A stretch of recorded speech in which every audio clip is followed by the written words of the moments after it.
ছেলে মেয়ের আবদারে রোববার আজকে আমি কি বানাচ্ছি তোমরা দেখো। বানাতো এটা আমি কি বানাচ্ছি।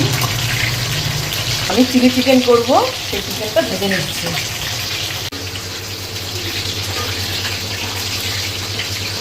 এগুলো সব ভাজা হয়ে গেছে। এবার আমি এর মধ্যে দেবো পেঁয়াজ। তেলের মধ্যে পেঁয়াজটা দিয়ে দিলাম।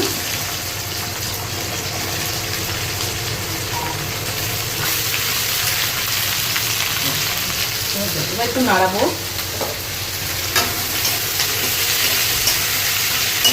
আদা বাটা দেওয়া হয়ে গেছে। এখন আমি দিচ্ছি চিলি সস।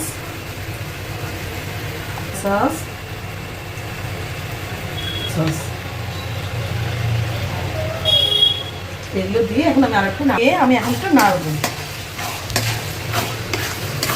এই সসগুলো নাড়ানো হওয়ার পর এবার ভেজে রাখা পাকোড়াগুলো এর মধ্যে দিলাম।